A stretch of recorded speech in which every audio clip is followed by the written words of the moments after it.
You're listening to Table Talk on Owl Radio with your host, Alex Guevara.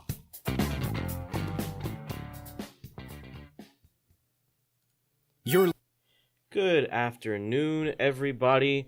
Today is October 22nd. It is a Friday, and it's time for another episode of Table Talk. Now, I know it's been a little bit. We had a bit of a technical issue with my previous attempt at airing an episode, but all is well now, and we're back for your entertainment. Today, I have a guest on my show. Why don't you introduce yourself? Hey everybody, my name is Lindsay Knowles. I'm a student at KSU, and I'm the engagement director over at the Sentinel. Now, we met because we both work for the Sentinel. I'm sure you guys have figured that out by now because it is no secret that I also run the Sentinel over there. But I love what I do here at Owl Radio, and I'm glad that I can bring some of my friends on from the other side of the student media railroad tracks to, corrupt them to our side here on the radio. I am happy to be here today. Well, Lindsay, I'm so glad that is the case because I think today we've got a bit of a different kind of episode. Normally, at least for the past two episodes that people have been able to listen to, I've talked about a lot of the mechanics of specific board games. I've talked more about things that are, a very educational style show. I love board games. I love what I do. But I know that it might not be for everybody to get that deep into what goes into making a game and stuff like that. So this week, I thought it would be fun to take a little bit of a different format. Now, everybody knows that we're getting real close to Halloween. Now, I got it real quick. I got to ask, though, Lindsay, what are you going to be for Halloween? This year for Halloween, on the first night, you got to do more than one costume. Of course. On the first night, me and all my roommates and our whole friend group were dressing up like characters from Total Drama Island, Cartoon Network show. And then the next night, me and my sweet, sweet partner are going to be Sunny and Cher. Now that is cute. I can't wait to see the pictures. I'm very excited. On the other side of the tracks, though, dear beautiful people out there listening to my show, I will say I am not going as something quite so wholesome. I will be Leatherface on Halloween. I've made myself a chainsaw, and I've made myself a mask, and by Jove, I will be bloody. Very innovative, if I do say so myself. Yes, the Sentinel staff got a sneak peek when we made our Halloween issue of the Sentinel, which you can find on the racks out there. But, additionally, I was also Kevin from The Office for another Halloween event we did with the Sentinel, and that was a lot of fun. Yeah, I was Prison Mike, and Alex gave the whole social sciences building quite the show when he reenacted Kevin falling down. His infamous pot of chili. I absolutely had to do the chili pot scene. You can't be Kevin and not do the chili pot scene. What can I say? But I digress. Halloween coming up. Absolutely a joy. We here at Student Media in all facets love the holiday because, it's just one night where you get to pretend to be something you're not. Absolutely. And that is pretending not to be a broke college student. But it is what it is. So I thought today it might be a little bit of fun to have a little bit of a Halloween-themed episode. Rather than talking about a specific board game, talking about mechanics, I thought it might be fun to talk about more of a cultural aspect of board games and how they kind of fall into the genre of horror. We here, Lindsay and I, love horror movies. Lindsay, what is your favorite horror movie? I have to ask. My favorite horror movie of all time is the first Rob Zombie's cut, I guess, of Halloween. So Michael Myers, I think, is a legend and best of all time, in my opinion. I know our opinions on that differ a little bit, though. Alex. Just a little bit. I do find myself enjoying Halloween. I will say that since the last time we had this conversation, I did watch it because I had not seen it in full. Although I will say, as much respect as I have for Halloween, it is not my favorite. I go for Scream. I love meta horror. I love Cabin in the Woods. I love Scream. I love those kinds of things. But Scream, it really just gets you right there when they just kill off the biggest name in the cast right in the first scene. Something special right there. Yeah. And, on that note, I am very excited for Scream 5 coming out in January. A lot of big names in that. Oh, yeah. Old and new. Hope they die. Not the actors, the characters, because it's always fun when a big name kicks the bucket in the movie. Yeah. But, enough about that, although we will definitely be keeping it in mind as we talk about some of what we have to talk about today. We're going to get started here with some art. Dear beautiful people out there listening, you cannot see this, but I want to give you a precursor. These are some posters made by artist Justin Bryant.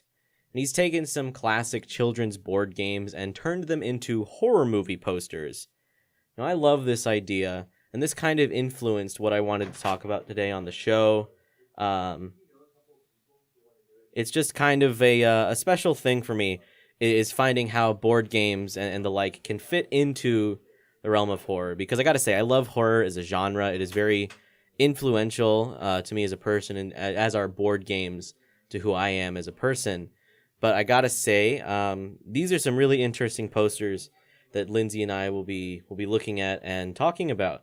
So number one, we've got Hungry Hungry Hippos. Wow. Now, I think this is a great idea. Now imagine you're doing your thing. You live out in like Louisiana, maybe, in the swamplands down there in the bayou. Everything's going great. You're on your what are those boats called? An airboat. An airboat? Is that what they are? Mm-hmm. Thank you, Lindsay. I don't know how I forgot that, but you're on your airboat. You're riding around the bayou, and suddenly there are just hungry hippos everywhere. I mean, Florida has lots of invasive species. Anything can happen in Florida. You know what? I'd believe it from Florida. Maybe not Louisiana, maybe not the bayou, but down in the Everglades, that is a land of pure primordial chaos. There is no order south of the border. South of the Florida-Georgia border, mind you. I think the hippos are, very much, kind of cute almost, because, no one really knows, the terror that can ensue when it comes to hippo. Because, have you ever seen Fiona the baby hippo? Yes. It's, famous. She's very cute. She is. But I feel like this would give people, a really deeper understanding of, this is actually a very scary, very, what's the word? Predatory animal. You're not wrong. I have a couple of fun facts about hippos that I would like to share that really, ramp up the scariness of what a hippo is. So I'm going to ask you, Lindsay, how wide do you think a hippo, a fully grown hippo, can open its mouth? I'm going at least 3 feet. You're on the right track. Now, what if I told you that a fully grown adult hippopotamus, without any issue, could clamp down on a 4-foot-tall child? I would not be surprised. I think I would believe that. It is exactly what can happen. Don't let your kids get near the hippos, guys. Whether they're taller than 4 feet or not, it still probably isn't a good idea to put your kids in the hippo's mouth. But another fun fact that's a little scary, I just think it's funny, is that hippo sweat is pink. Really? It is a type of weird slime that they use, Ugh. and it is pink. Sometimes it's red. People are like, oh my god, the hippos are sweating blood. But it's not blood, it's just weird slime. But it helps them keep cool, so I gotta say, maybe I'll try it out sometime once it gets hot here in Georgia. Sweating some slime? Yeah. Okay. Why not? I think pink could be fun. It's like naturally made aloe vera. Yeah, I like that. I agree. I think and it's pink. Exactly. It's just a cute little thing. Now we're gonna move on to the next poster here that we've got to look at. That is another very simple game. In theory, in practice, of course, dear listeners, you may not have had the best time trying to play Operation. But I think this is one that you really see a lot in the horror genre. Is just the idea of medical professionals being replaced by something a little less positive. I feel like a lot of people are, scared of doctors or scared of needles or scared of just a lot of different things that are involved in the medical world. So making a horror movie out of the premise of Operation, I mean, imagine that. Have you seen Dr. Death? I have not. It's kind of the same premise. Kind of the same premise? Yeah. I'm going to have to check it out then. Is it any good? It's very good. It started as a podcast. moved to a TV show starring Joshua Jackson and Alec Baldwin. So yeah, it's really good. I enjoyed it. It's very reminiscent of kind of Operation, I would say, because he just kind of goes in and is like, put stuff where it may go or may not go. Interesting. I'm definitely gonna have to check that out. And what did you say the name of that was? Dr. Death. Dr. Death. All right, beautiful people out there. Now you have one more thing to watch this Halloween. So our third one that we're gonna look at, I think this one is a little silly. It's Chutes and Ladders. I feel like the premise could, depending on what's at the end of the chutes and the ladders, I feel like it could be pretty scary. I suppose that's a good point. What would you think would be at the end of the chute? When I'm thinking like chutes and ladders, I'm thinking like that, the hotel that, what's that man's name? He's like the most famous serial killer of all time. He built a hotel that was like designed for people to like get lost in. Ah, yes, H.H. Holmes, yes, I believe. That's what I'm imagining when I'm thinking chutes and ladders and it's scary, like in horror. I It's could just see like- that. At the end, there's just murder. But what horror movie doesn't just have murder Yeah. at the end? That's just kind Yeah. of the genre. It's not I'm so thinking much like at the end, maybe there's like a big group that goes through the chutes and the ladders, and they just kind of get like picked off as they go. Which also is kind of the premise of like most horror movies too. Yeah. I feel like it could be a very interesting... You know what I think would be interesting, actually, is imagine if it's Chutes and Ladder... I don't know what that sound was. I do not know what that sound was. I'm terribly sorry about that. I hope you guys did not hear that through the mics, but there was a loud bang outside of the room. Who knows, but we will not be faltered. So, anyway, back to talking about... It was a table. It was a table. Wonderful. But back to Chutes and Ladders. Imagine if the chute never ends.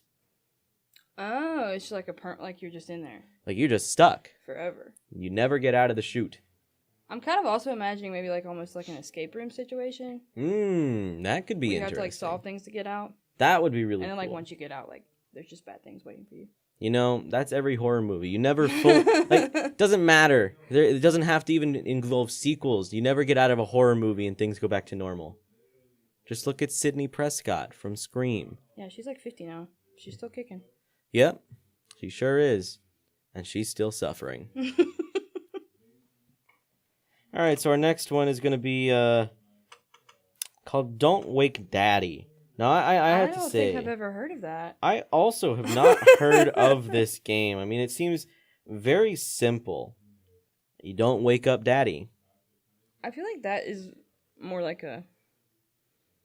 I don't know. That's more like a family vibe. Oh, from the director of The Strangers. That's a scary movie. That is a scary movie. Imagine if that was a real thing that he directed. Like, we have to beg the question, like, who is daddy? Like, Who is who are we daddy? trying not to wake up? Oh, here's a thought. What if it was the blind veteran from, what's that movie called? Don't Breathe. Don't Breathe. Don't wake him up. Yeah. You're kind of screwed if you do. Yeah. Yeah, I agree. I feel like just the premise in general, though, is kind of scary. Yeah, just Like- a little bit. I don't know if you should be that scared of your dad. Depending, obviously. So we've got an image here that we can look at of Don't Wake Daddy. This is a very strange looking game. Oh, it's an actual board game. It is an actual board game. was I did thinking not it was expect just like that. like a kid's, like, Yeah. kids game. Well, beautiful people out there, please look up Don't Wake Daddy. It is You won't ever forget it. you will not forget what this board game looks like. I promise. All right, here's a fun one. When I was growing up, I loved this game so much. I mean, I even had like that weird CD-ROM that comes in cereal boxes of this game, and that was Candyland. Mm-hmm. Candyland is an institution in this country. Agreed. I trust Candyland more than I trust our president. Agreed. How But would that be? Let me see that. let's see. Oh. I mean, I think it would be. It's kind of like a Willy Wonka type situation. Everything is made of candy. So what happens if you get stuck? Yeah. in this world. How does that turn south? Well, I mean, it definitely turned south for those kids in Wonka's factory. That's true. That's true. Maybe poison candy? That could be it. Maybe there's like weird candy creatures, Yeah. and maybe it's like a reverse of our world. Maybe the candy creatures think we're delicious. Ooh, like a cannibal situation. Well, it's No, not really. I guess not. Because, It's not like, they're not cannibalism cannibals. because they're not human. Yeah, that's true. I But- like that. I But would watch maybe we're the candy in Candyland. that. I would watch that. I would absolutely. Well, they have watch all those that. people that are like the rulers of the like the lands, like the characters that are over like the individual like parts. Yeah, but even then, they're not like really human. I don't think. No, I'm just saying that they could be the scary ones. That like, That's true. or like they could be the leaders of the scary ones. You know, Yeah. like those characters turned like terrifying. Oh man, can you imagine that? I'm gonna look one up. All right, and of course, Candyland. If you have not played Candyland, then I'm sorry, your childhood sucked. Oh yeah, these guys. Which ones? There's little twins. Ah, yeah, the twins, Perfect. the like weird Candy King Perfect. twins. Oh yeah, the king too. And the king. You know, I'm all for a horror movie with a despot on a throne. Yep. Agreed. What can I say? I'm easily pleased. Oh, here's a good one. Don't Break the Ice. Now, I think this is a very interesting, either a monster flick or maybe maybe cosmic horror could be Yeah. an interesting way to go.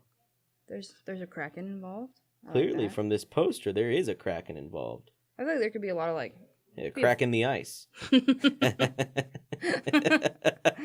Could be a good folklore story. I feel like kind of, you know, like Ooh. the legend of the thing under the ice. And then, Yeah. like, once the kids or whoever's playing breaks it, then like. Now, I'm gonna be honest. You could tell me that was already like a legend in like Sweden or Norway, and I'd believe Mhm. you. And or like Denmark, they have some weird Mhm. folklore up there. I'm all for it. I love like Scandinavian folklore, but it is weird, man. Maybe it could be like a Scandinavian film first, Ooh, and then we just watch it in subtitles. there you go. I'd be for that. Me too.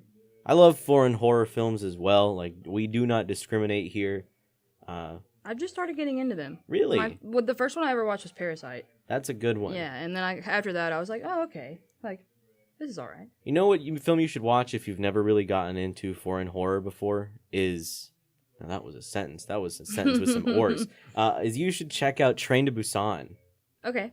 Supposedly, they're remaking it with an American way, and I'm like, how does that work? The whole point is that it's on public transportation. And we don't really have. We public don't really have transportation. that. Dang. There's also one called Prey on Netflix. I think it was in German first. Oh. And it's dubbed, but they have the original like audio with Mm-hmm. subtitles. Very good. Prey. What's it Mhm. about? It's about these dudes and they go on a camping trip. There's 5 of them, and then they all go into the woods, and then, you know, like as people who don't know how to camp do, they start getting lost and like lose their car, and then when they can make it back to the car, someone starts shooting at them, Oh. and then like one by one they start to be kind of like picked off by this person, and then I'm not gonna spoil it, so everyone should go watch it. It's on Netflix. But at the end of the movie, they find out who it is and like kind of what the motive is, and it's like a real think piece. A real think piece. Now, I feel like a lot of people that aren't already into horror might not be expecting that. But I do want to give the disclaimer. A lot of horror is a lot more artsy than you might be expecting. Mm-hmm. But I suppose that is the nature of the beast. So, Don't Break the Ice. Fascinating game. It's a fun little dexterity game as well, I think. I loved Don't Break the Ice growing up. Never was very good at it. Never could figure out how to cheat at it. Mm-hmm. But, you know, it sure did exist. Here's an interesting one. Uno. Death by Uno? I guess maybe like Uno, like I'm imagining like the camera coming down on the final girl and her saying like Uno really dramatically, like the movie. She's the last one left. Yeah. Like the movie ending really dramatically. Oh man, that sounds so cheesy, so campy, but I feel like it could really work. Because when we were talking about like the concept for this show today, I was like, "What is a game?" And then I was like, "Uno," and then I was like, "No way, you can make Uno." And then I just saw that and that popped into my head. I think you could definitely make Uno scary. Like, how not? I mean, it's already scary enough as it is. Imagine you're playing Uno and you've got the stacking rule that we've talked about on the show. Suddenly you're like, aha, I have a +2, and then it's back to you and you have to draw 10 cards? It's a nightmare. And like everybody that the highest member, I'm assuming that it would probably go by rounds in this fictional Uno movie, and the last member with the, like in each round that has the most cards like gets picked off one at a time. That would be something to watch. I would go see that. I would absolutely watch this. So far, I have not seen a single poster on this list that I would not go and watch.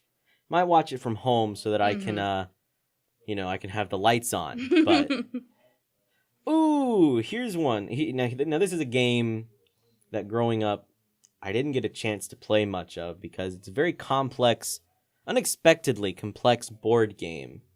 It's called Mousetrap. I've never heard of that. I You have don't think. never heard of Let me see. Mousetrap?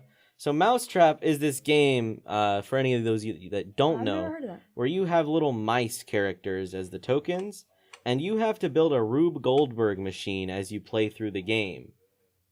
What? It's a very... All right, guys, I'm going to have to get Lindsay to play a round of Mousetrap with me. I'm going to have to find one, go out to Goodwill or something, get it. I'm sure it'll be there. I'm sure it'll be there. Just hope it has all the parts. But I promise I will make sure Lindsay plays Mousetrap because it is a fun little game.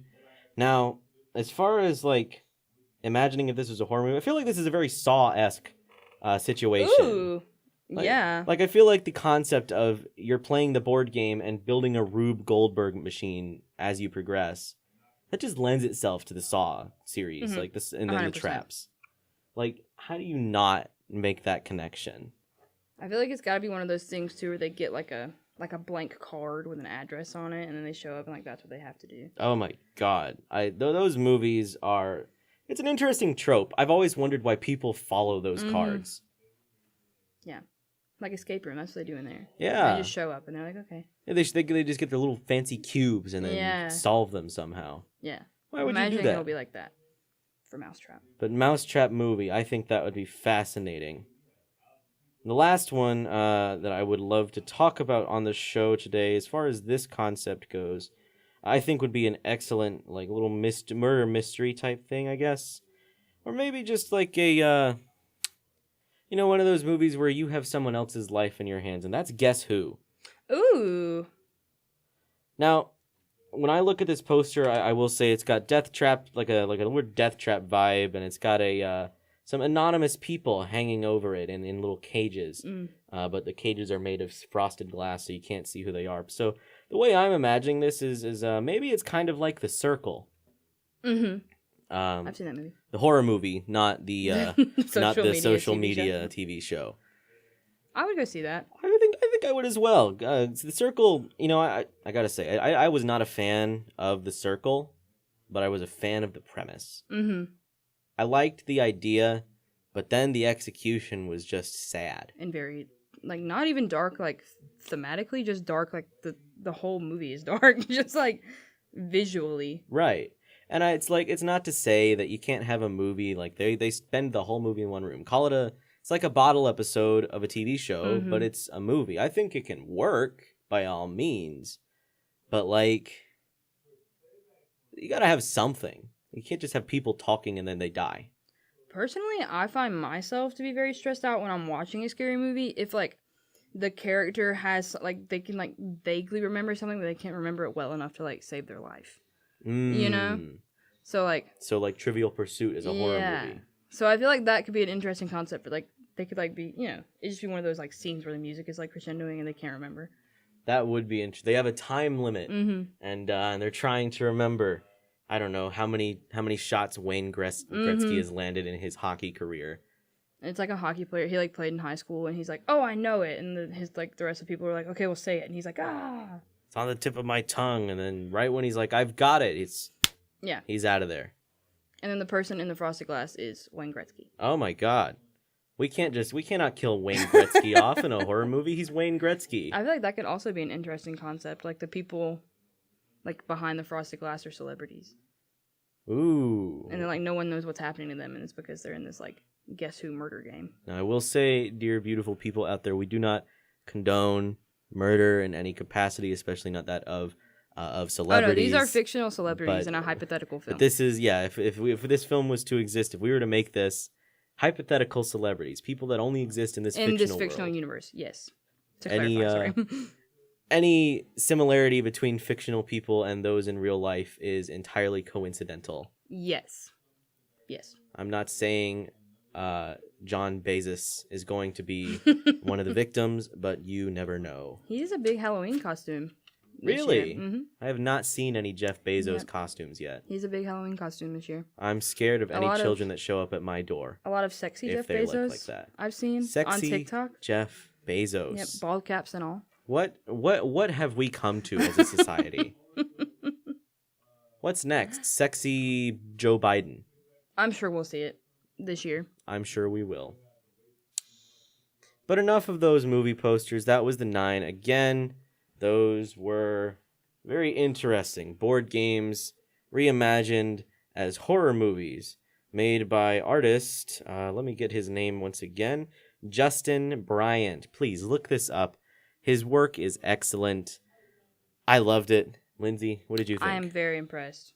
As a fan of horror and kind of a picky one at that, if I saw any of these posters, I would be drawn to go see the movie. Well, there you go. You have it here, folks. Lindsay's judgment. Come on, Paramount, Disney, get on these. We know you own the games. Blumhouse would be a good one. I love Blumhouse movies, I gotta say. But enough about that for the moment. I want to move on to another topic that is related to what we've been discussing, and that is, where do games, board games, card games, just games in general, where do they fit into horror as a genre? Now, here's the thing. Across the world, board games and card games and little just like social games have always existed. I mean, look at the history of chess or Mancala. Look at just about anything that involves running around and touching people. We've been doing that for what, millennia? Yeah. So these games definitely have an impact and a place in our society, which is why a lot of media will reference them. That's the thing, is that horror media very often is a means of discussing society in a negative way, talking about how some part of our daily lives might be a negative influence. You got this coming out of countries of all manner across the world. It's not just limited to the United States and Canada and Europe. I mean, just look at the media that has been going off huge lately. Just look at Squid Game. Mm-hmm. Now, I personally, I haven't watched Squid Game yet. Alex. I'm getting to it. Shame. It's on my list on Netflix, which I will eventually finish. But I mean, from what I've heard of Squid Game, it is very much based on Korean children's games, correct? Yep, red light, green light, and then they also do, there's I didn't know about this until I watched the show, but there's a Korean children's game, I don't remember the name, where you have like kind of like a caramelized sugar disc, and there's a shape in the center, and you have to like break the shape out without breaking the shape that's inside of it. Interesting. Another Is that one? why I've been seeing these memes about the umbrella cookies? Or something like that? Like a shape in the shape of an umbrella on a cookie or something? I don't think so. I don't know. I feel like people have been making up stuff based on this game. Probably. I think an umbrella would be really funny to make someone punch out of a cookie like that. Yeah. And then, what's another one? There's one where they have to walk across, I don't remember the name of the game for that one either, but they have to walk across glass, and, some of the glass is, tempered glass, and some of it's not, and so some of it will hold them, and some of it, won't. They have to, guess. And then, tug of war. They play tug of war. Tug of war. Mm-hmm. Never was good at that one as a kid. But, death tug of war. Death tug of war. Yeah. They get, pulled, team that gets pulled closest to the center. There's, they're on two platforms like this, and then if they get pulled towards the center, they go over, and they're all, hanging there, and then this, guillotine comes out and, chops the rope in half, and then they all fall. It's terrible. Wow. Yeah. I might have to watch Squid Game. It's quite gruesome, I would say. I will say, I don't shy away from gore in my horror movies or shows. I'm not scared of it. So yeah, I think I'll have to check this out. I love games in horror. I think it's a perfect fit. Because a lot of, and to go back to what I was talking about earlier, and you can see this in the example of Squid Game that we just talked about, our experiences as children greatly influence our adult lives. Mm-hmm. This is true in what we do on a day-to-day basis. This is true in what we remember and what we don't. This is true in our art that we make and our stories that we engage with. Whatever you do as a child somehow could have an effect on you for the rest of your life. And that's why a lot of games that we play as kids end up so ingrained in our memory, whether we realize it or not.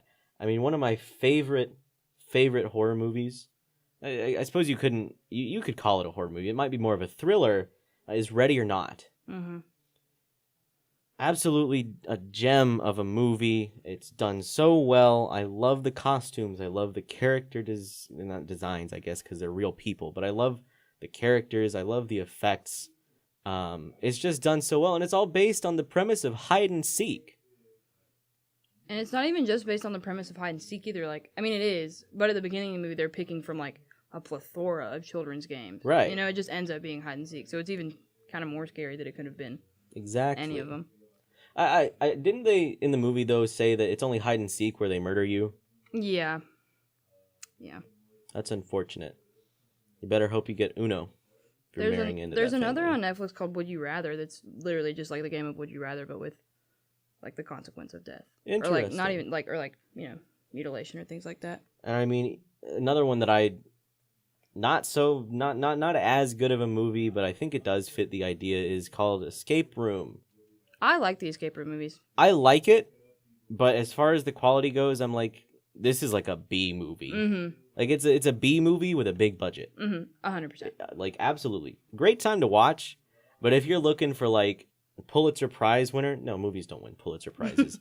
If you're looking for like an Oscar winner, don't watch Escape Room. It is very entertaining though. Absolutely, and I think it definitely fits this idea of games and horror.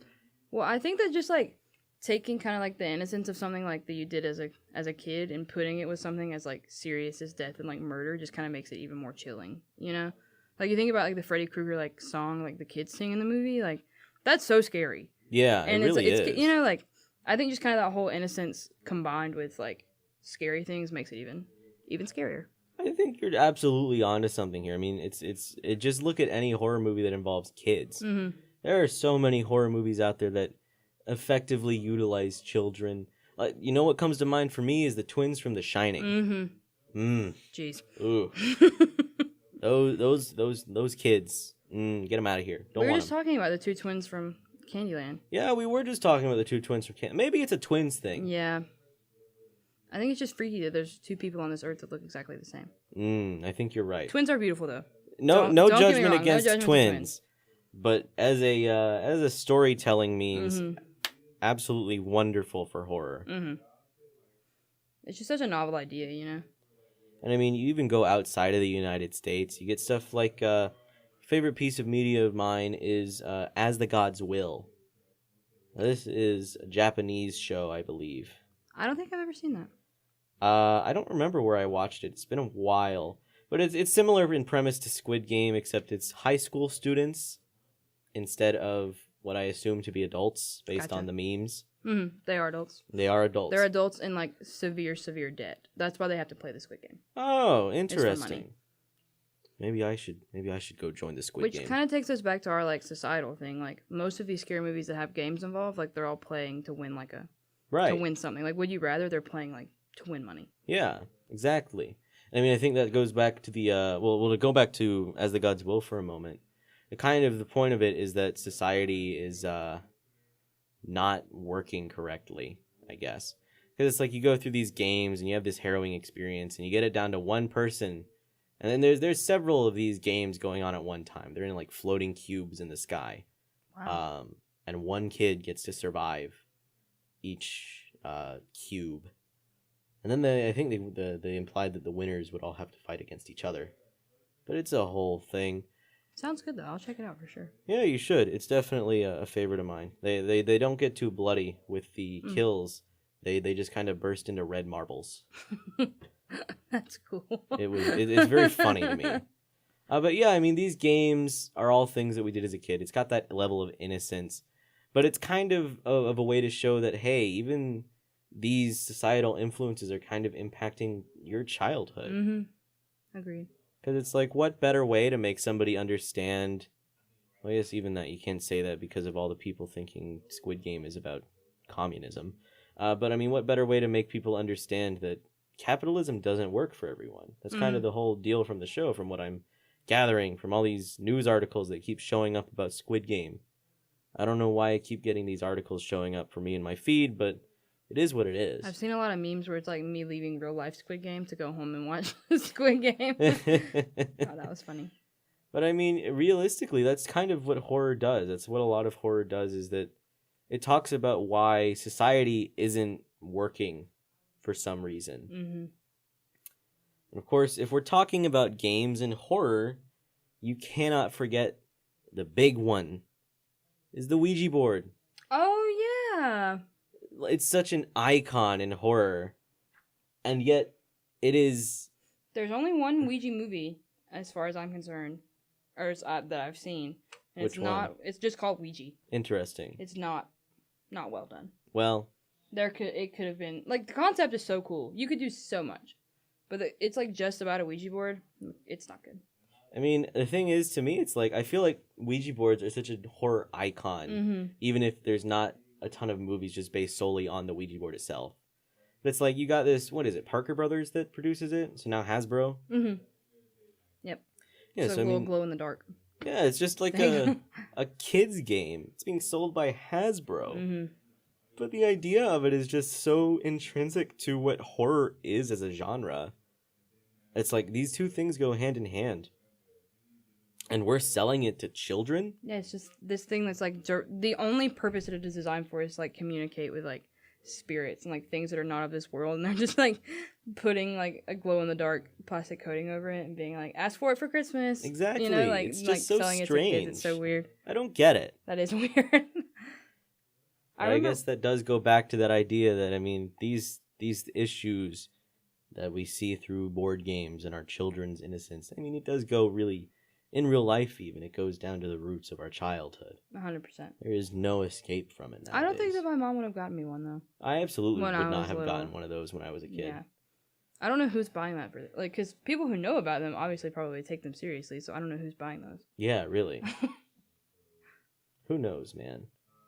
I mean, even outside of these examples we've talked about, there are movies and shows and all manner of horror media where games are involved. I mean, you get the idea of, oh, let me play a card game against the devil to survive some trial. I mean, that's so prevalent that I can't, it's unfortunate, I can't think of any exact examples off the top of my head, but I mean, this is just a trope at this point. Or even the It movies, you know, clowns were designed to be like entertainment for children, and now, like, you know. Yeah, really. It's been turned terrifying. Exactly. I mean, there is no escape from this kind of stuff. I mean, you were a kid once, and you're like, oh, I remember these things so fondly. But then it just kind of gets corrupted by horror. And it's not to say that horror is a bad thing. I love horror, and I love what horror makes a statement, that it makes a statement about these things. But I think it's just a lot of people miss the point, and they just see the surface level. I'm excited to see the Candyman movie. Ooh. That's coming out. Didn't it already come out? I think ours already come out. I haven't seen the new Candyman.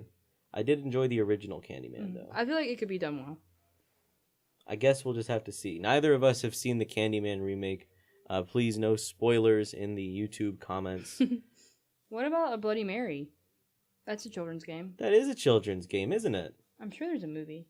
Absolutely. I mean, even if there's not a specific movie, that's the idea of summoning a creature by saying its name in the mirror. That's in Candyman. Yeah. That's true. I mean, and of course there's Beetlejuice, you know. Beetlejuice, Beetlejuice, Beetlejuice! And you've got a guy. He's from hell. He's a creepy old dude. And he's also a ghost, or a demon, or whatever. Yeah. And I mean, you know what else comes to mind is, it's not an exact thing, but I feel like the argument can be made that Rubik's Cubes have an influence over Hellraiser. Have you seen Hellraiser? I have seen Hellraiser. I would like for you to elaborate on this point, though. Well, the lament configuration, your little box, Mm-hmm.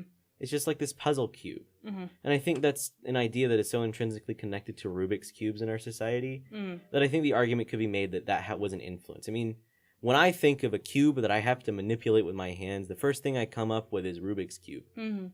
And I mean, it's not even just Hellraiser. I feel like this is influential over a lot of, like, conceptually at least, it's influential over a lot of horror media. Like, to go back to Escape Room. They have to solve one to be able to get their ticket. Exactly. That's how they get the ticket. I mean, it's just a part of what we do. It's just so buried within what we believe that this is how we present the things that we want to talk about. Mm-hmm. 100%.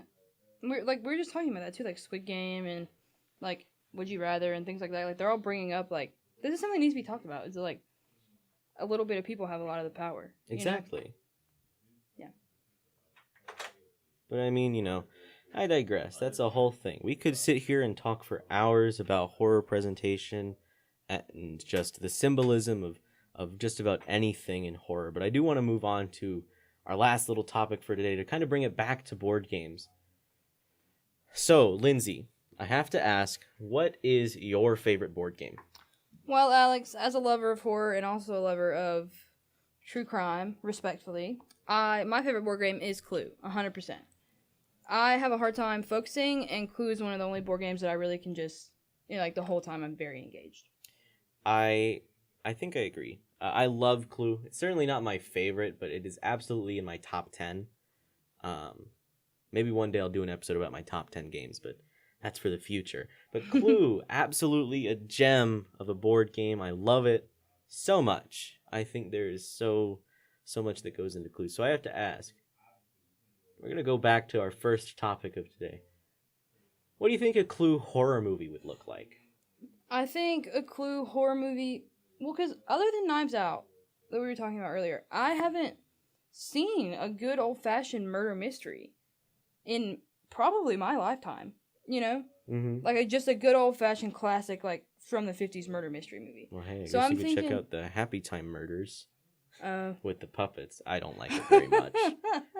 Concept is there, execution is not. But back to Clue. Sorry to interrupt. I'm just thinking like the original cast of characters probably from the board game, cast very well. This can't be a B movie. Like it has to be cast very well. And it plays out. Like somebody killed somebody and they try to figure out who did it. There is a Clue movie. Really? Yeah. I did not know that. There is a Clue movie. It's not really a horror movie. Oh, see, we need some But horror. It needs it's to be more of scary. like a schlocky little murder mystery. I love the Clue Mm. movie, but I think you could do so much more to turn it into a horror movie. Yes. I gotta say, though, we have to have our absolute queen of horror. If Jamie Lee Curtis is not in a Clue horror movie, then it's not a horror movie. Or we could even do it going back to Escape Room again, where these people just get invited to a dinner party, and then that's what it turns into. I mean, yeah. I mean, really, that's kind of already a concept that gets used a lot in horror. Is you just get invited somewhere and then you show up and You it's get like invited to the place and then you death. die. Oh. There's a horror movie about that. I don't remember what the name is, about people being like going to a dinner party and then it turns like south. It's on Netflix. Thinking of this one where it's like this weird time loop situation, but I don't know that it's so much a horror movie. I think that's what I'm thinking about. But it's like the dinner party and they all and it's like a storm. Oh, maybe. And then they see like a weird time loop but with slight differences. Maybe. I don't remember what it's called. I'll remember it in 3 days. Yeah, so I'm thinking that good old-fashioned murder mystery just made a lot scarier. Would you make it a slasher? Ooh. I kind of wrote on this week in the Sentinel. Right. About how slashers have kind of come and gone as like the need for gore kind of increases in our society. But I do think that if you're going to go with a classic like Clue, you've got to go with the classic point of making it a slasher. Exactly. Like those two classics go hand in hand, I feel like. I agree. I think if you're going to go for a classic game, you have to have a classic slasher style villain. You got to have your Michael Myers, your Freddy Krueger, your ghost face. He's got to show up somehow for the murder mystery. Yes.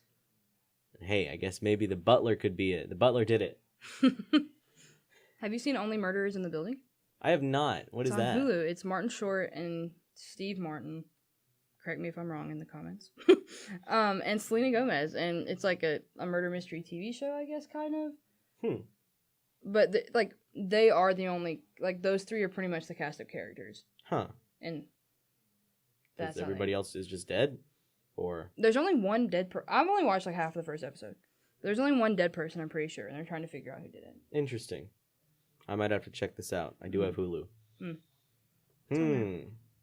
Feel like we could let's try to come up with a few more details. I'm very interested in this idea of Clue as a horror movie. A horror movie?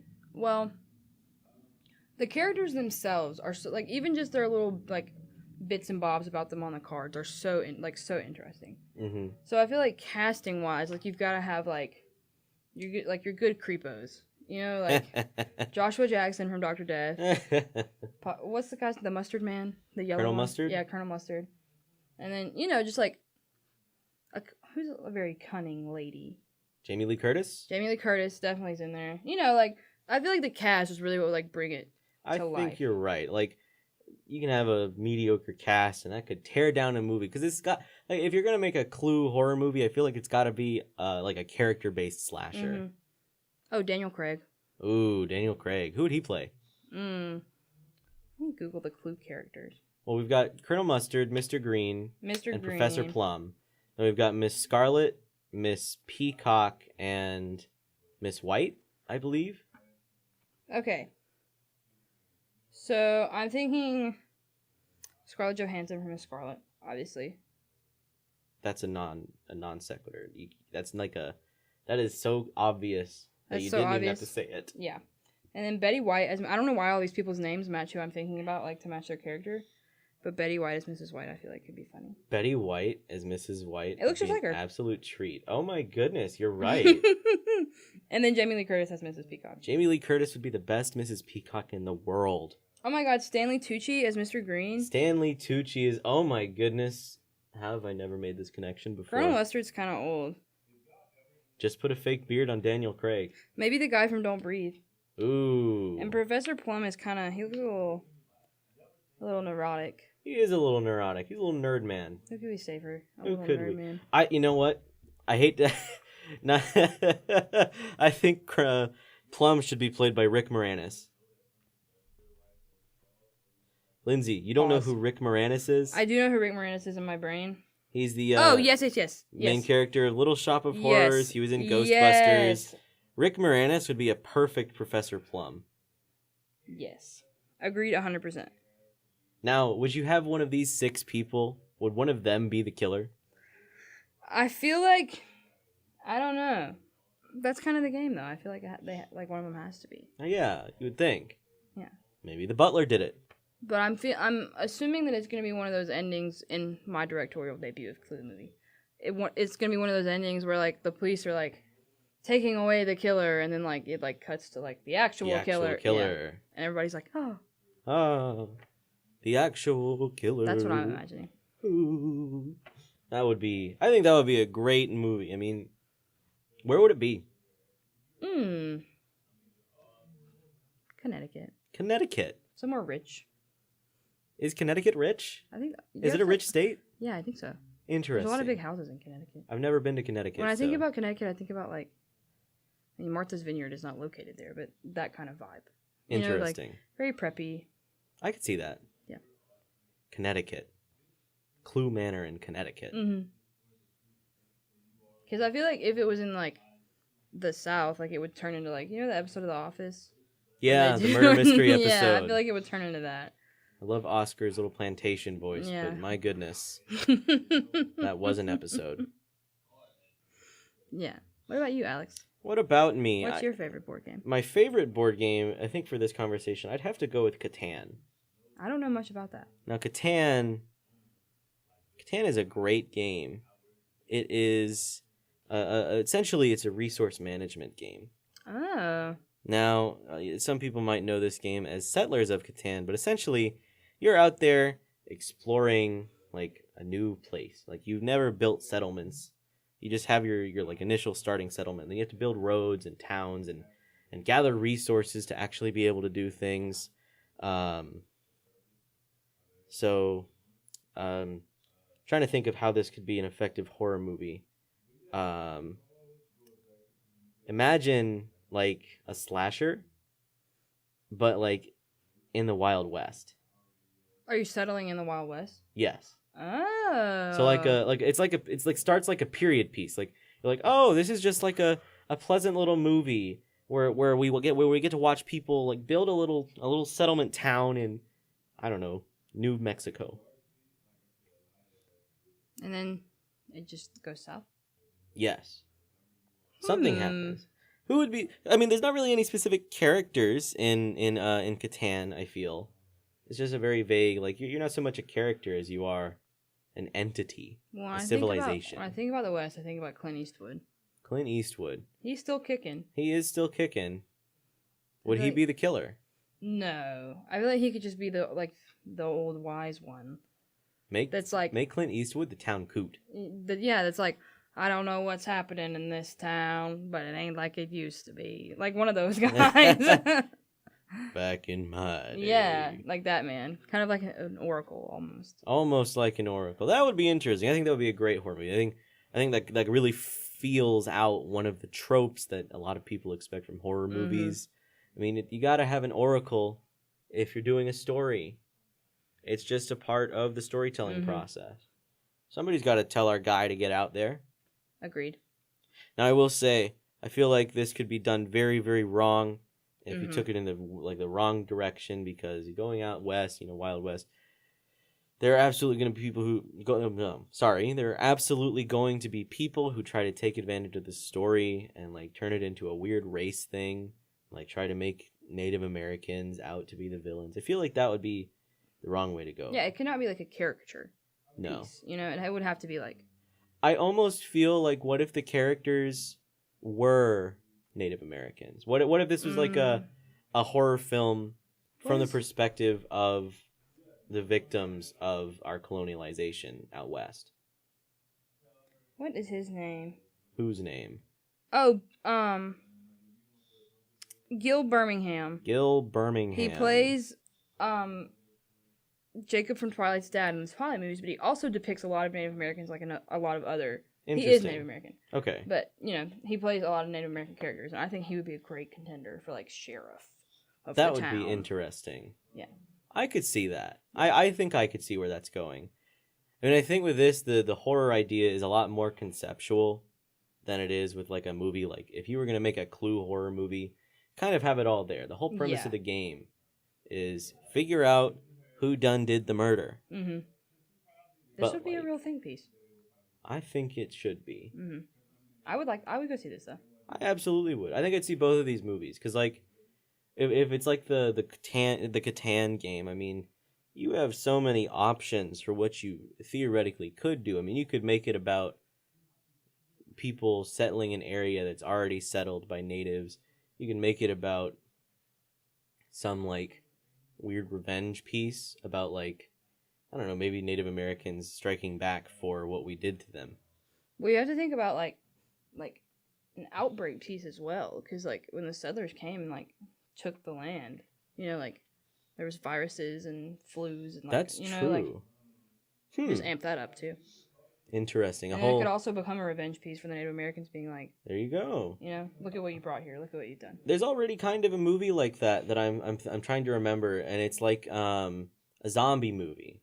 There's a zombie apocalypse happening, but for some reason, like, the people that live on this Native American reservation or reserve, they're like immune to the infection. Oh, wow. And that could be a cool concept for this as well. I think so. Like, but I guess in this case, kind of the problem was that the Native Americans weren't immune to our infections. Yes. So I feel like it's kind of in reverse. Yes. Disease horror movies are always weird. It's always like a weird, sick thing for it's me. a weird, and it was even weirder when, like, COVID first started, and The Contagion was, like, the #1 movie on Netflix for, like, weeks. Oh, man, I remember. It was like that. People were just so scared that they were like, why don't we make it worse? All right. We've got a few more minutes here, so there is one more thing I would like to ask you about. Lindsay, as a horror aficionado, such as yourself. I'm going to start putting that comma after all my, like, when I sign things. That's your official title. What horror movie would you turn into a board game? Oh, that's so good. That is such a good question. She is thinking. Let's see what it takes. I am thinking. I mean, there's a lot to work with. There's a lot of types of board games that you could choose to be the influence for how this would play out.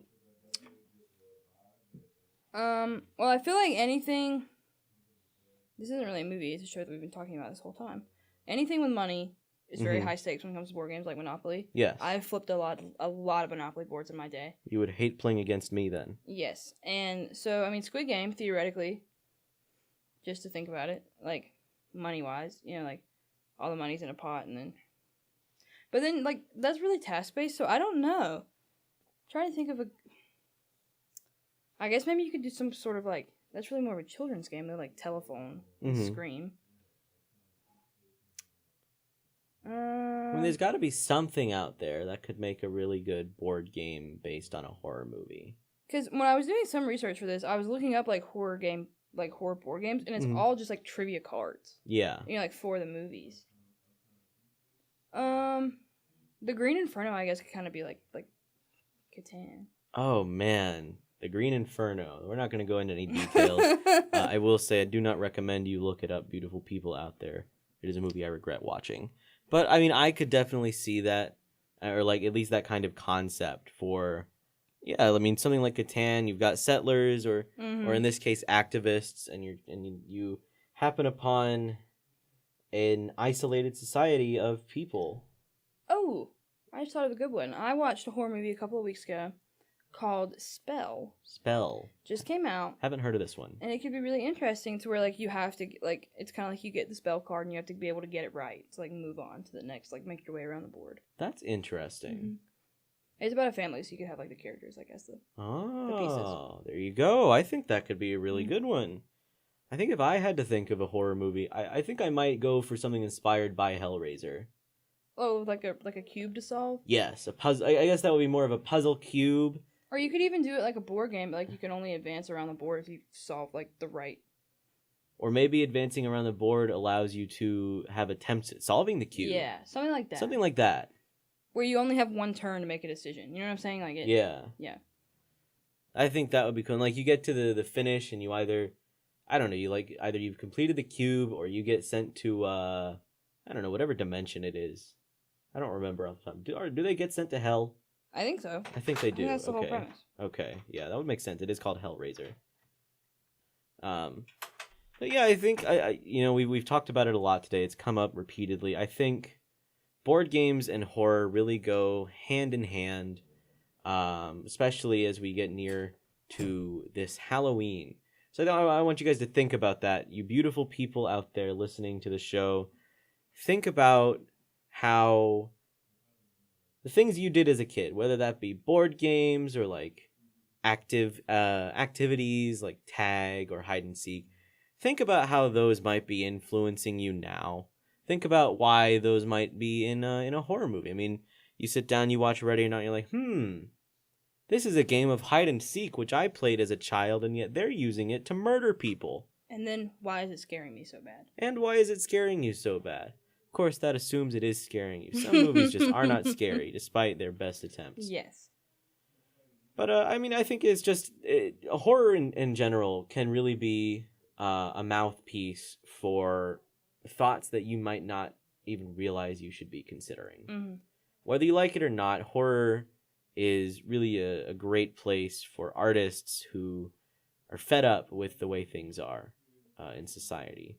Because that's usually that's where we get our horror villains from. Mm-hmm. The things that scare us are the things that are close to our hearts. And what a better way to get there than to scare you, you know? Exactly. To get your heart. Get your heart racing. Mm-hmm. But, this is really all the time we have for today, folks. It's been a blast to have you on the show, Lindsay. Thanks for having me on. I've had a blast today. I'm glad you enjoyed it. It's like I said, horror is a big deal for those of us here in student media. We love Halloween. We love horror movies. So, hey, watch out on our social medias. We might be posting something a little bit soon about movies we recommend that you watch this Halloween. You never know. Yeah. I think that would be cool. But hey, this has been episode 3 of Table Talk. Thank you so much, beautiful people that are out there listening to the show. I hope you enjoyed it, and I hope you have a great weekend. So this is...